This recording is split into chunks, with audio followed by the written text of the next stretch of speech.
Passionate about music. Where in the States are you from? Well, I was actually born in the Midwest in Ohio, but when I was 3, we moved to Oregon, kind of hit the Oregon Trail. And Right. I actually grew up in a really small town that's on the Oregon Trail, so you can see like wagon ruts and stuff like Oh my that. God. So I'm from the middle of nowhere, is what I'm trying to say. Good Lord. And was that difficult coming from someone like that and obviously being gay and everything? Well, I was not out as an adolescent. I went to university at 18, so I got out and moved to the East Coast. So, I think I wasn't aware of any gay people in my town growing up, and I definitely didn't think it was. I didn't even know gay people existed. I mean, it didn't even exist as anything more than an insult in childhood. So true, isn't it? That's so true. Yeah, so it's weird. I think, So were you nobody else you could relate to around you? No, and when you were obviously, growing up? in music, there really aren't any examples. You wouldn't know listening to music, oh, this is a gay song. So there really weren't any examples in childhood. I was just aware that I really wanted a male companion. Aren't we all? Well, not me, but yeah. Well, no, not you. No. So how did you come to be in London? Well, I was in university and I was graduating, and my boyfriend and I decided to move over here. And that was about 3.5 years ago.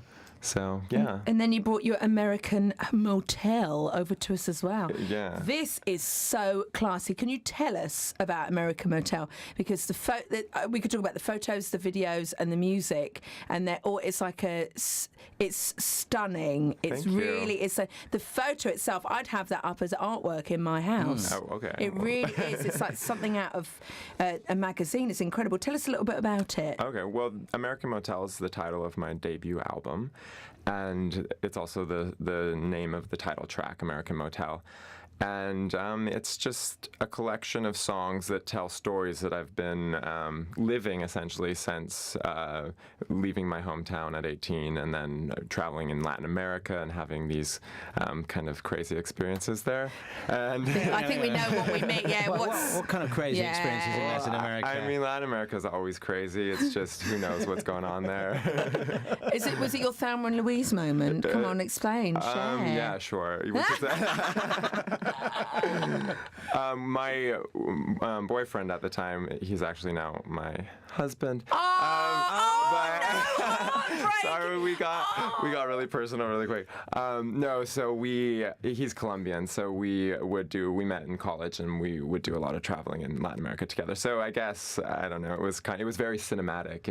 Yeah, that's exactly. The other week on our show, we were doing a thing about when did you know that you were in love with someone?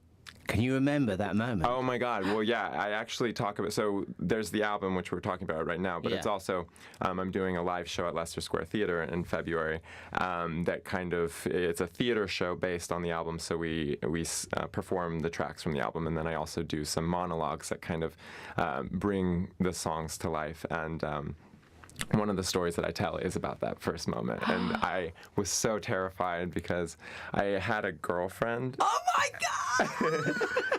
And she was from Afghanistan, and I'm Jewish, and so it was a really sticky situation. Not for me, but for her. Yeah. Especially because I'm gay. And so that was all just one big extravaganza, and I met him, and I was like, oh my God, like this is going to be really serious between us, and I do not know what I'm going to do. So I felt pretty awful for about a week, and then I was just like, let's do this thing. But did you know pretty much instantly that he was the one for you then? Yeah, because he's what a lot of Latin Americans are like this. They're close talkers, which means they stand about an inch from your face when they talk to you, and you're just like, can we back it up a little? I was like, you know all my secrets right now. There's like no way out of this for me. Wow. So, and this is also intense. all of these sort of stories are based. So you're doing a sort of a stage show as well, are you, around with the album? Yeah. So I have a full ensemble with. There's 3 other vocalists who are singing with me, and guitar and bass and violin and drums, and I play piano and sing. So anything you can't do. Stop. Do you make the videos I'm a yourself? terrible painter. Because it looks you do everything, don't you? I mean, you're making the videos yourself. You're very much behind promoting yourself I'm as just well. kind of crazy, yeah.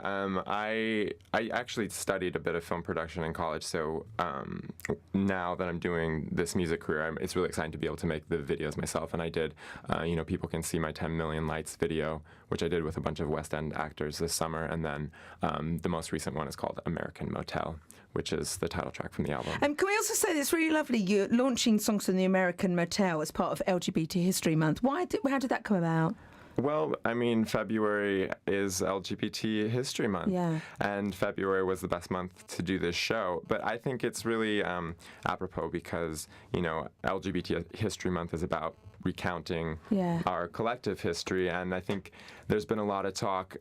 I know this is corny, but I remember this episode of Glee where that's not corny. That's lovely. We love where Glee. Kurt's dad, Kurt, the gay character, is one of the many gay characters. He's really upset because he thinks he's never going to get cast as any of the romantic leads of these great musicals, and his dad says, "Well, write your own story, write your own musical." And for me, that's what LGBT History Month represents, is writing our own history.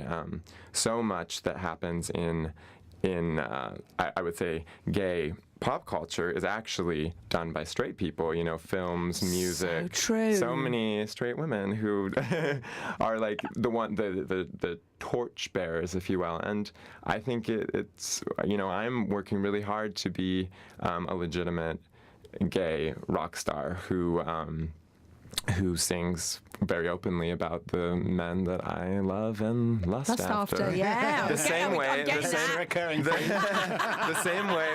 way that my straight peers would in their rock songs.